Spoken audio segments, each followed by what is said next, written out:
래퍼이자 국회의원의 아들인 장용준은 음주운전 혐의로 재판을 받아왔는데 1심과 2심 모두 장용준에게 징역 1년의 실형을 선고하였습니다. 그리고 2022년 10월 14일 대법원 판결이 선고되었습니다.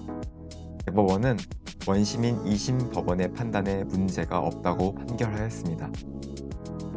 이로써 장용준은 징역 1년이 확정되었습니다.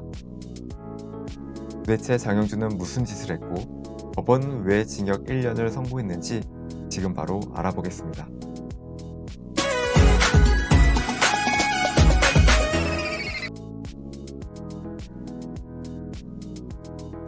2021년 9월 18일 밤 10시경 서울시 서초구 서울 성모병원 사거리에서 교통사고가 발생했습니다.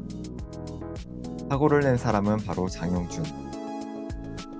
당시 장용준은 술 냄새를 풍겼고 얼굴은 붉은색 기운을 띠고 있었습니다.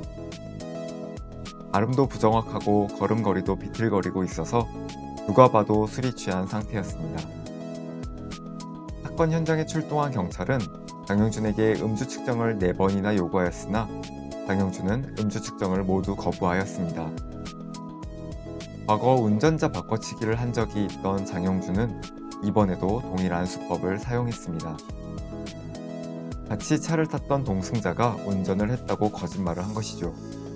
나중에는 말을 바꿔서 자신이 음주운전을 한 사실을 시인했습니다. 장용준은 음주운전 및 음주 측정 거부에서 그치지 않고 경찰관을 밀치는 등 현장에서 난동을 부리기도 했습니다. 사고 피해 운전자에게 다가가서 합의를 시도하는가 하면 경찰관에게 합의를 했으니 꺼지라는 말도 내뱉었습니다. 이 사건에서 문제된 혐의는 크게 4가지입니다. 구체적인 죄명은 무면허 운전죄, 음주 측정 거부죄, 공무집행 방해죄, 성해죄인데 빠르게 살펴보겠습니다. 첫째, 무면허 운전입니다. 장용준은 2020년에도 음주운전을 해서 운전면허가 취소되었던 까닭에 운전면허가 없는데도 운전을 하였으니 무면허 운전입니다. 둘째, 음주 측정 거부입니다. 음주운전으로 의심이 되면 경찰은 음주 측정을 요구할 수 있고 운전자는 경찰의 음주 측정 요구에 따라야 합니다.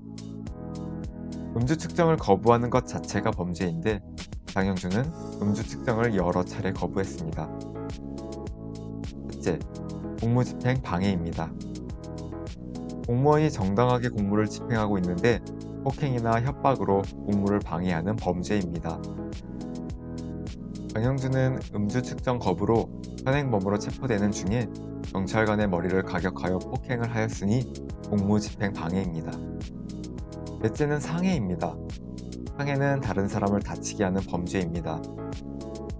법원은 무면허 운전, 음주 측정 거부, 공무집행 방해는 모두 유죄로 인정했지만 상해죄 부분은 무죄로 판결했습니다.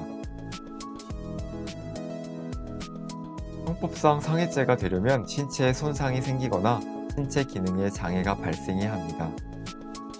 약간의 통증이 있더라도 굳이 치료를 하지 않아도 자연적으로 치유된다면 형법상의 상해는 아닙니다.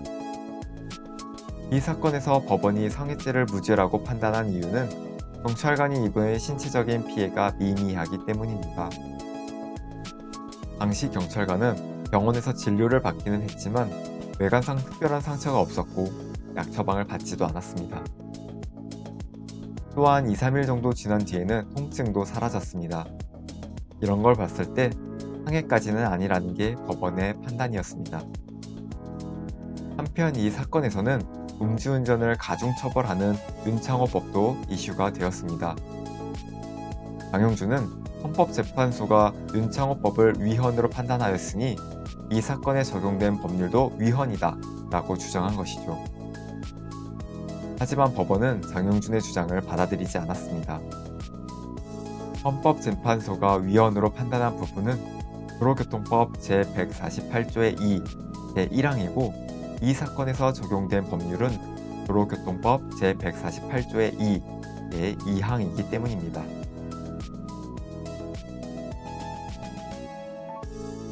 장영준은 이 사건을 일으킬 당시 음주운전죄로 처벌받았지만 집행만 유예되는 집행유예 기간 중이었습니다.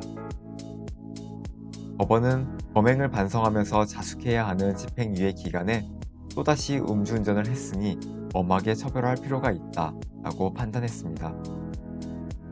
또한 경찰관이 음주 측정을 요구하는 걸 거부하고 폭행까지 했으니 죄질이 상당히 나쁘다고 봤습니다.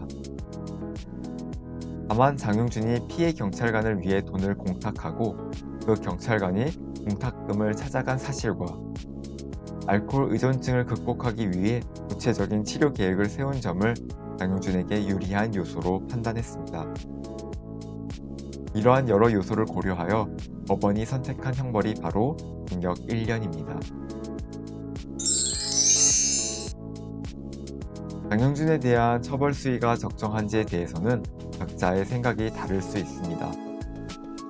아무튼 장영준이 이 사건을 계기로 정신을 차려서 다시는 음주운전을 하지 않고 모범적인 시민으로 거듭나길 바랍니다.